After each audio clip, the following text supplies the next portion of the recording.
So can sin be defined without the law of God or the justice of God?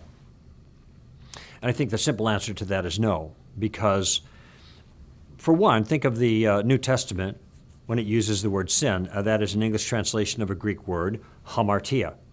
Hamartia means one has missed the mark. If you think of archery and a target and an arrow that doesn't hit the target, okay? When the arrow doesn't hit the target, that's sin, okay? The target, of course, in this case, is a moral target. So in order to have sin, you have to have a target that's missed, and that target is moral. That target is the expressed will of God. It is the law of God. So you can't miss a target that doesn't exist. Therefore, you can't have sin without the law of God. But sin entails more than just missing a target, doesn't it? It entails the guilt that is associated with missing it. It isn't just making a mistake. I mean, if in archery you shoot an arrow, you miss a target, that isn't a sin. That's just missing the target. So there are lots of mistakes that are not morally freighted, so to speak, that have no moral consequence.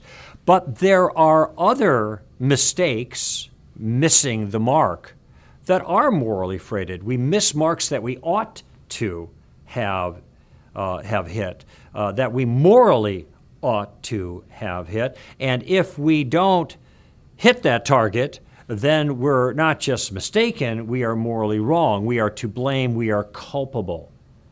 And when we are culpable, we are worthy of punishment. And that's the justice issue. So in the Christian worldview, in the biblical view, in the view of Jesus, I think, the concept of sin and the law of God and the justice of God are all intertwined. Sin is when we violate the law of God, either explicitly or implicitly, either actively or passively, either through commission or omission, with the wrong motivation. I mean, there's all kinds of things that are involved. But when we violate the law of God, that results in our blame such that we are the just recipients of God's wrath, justice of God. Sin, law of God, justice of God, they all go together.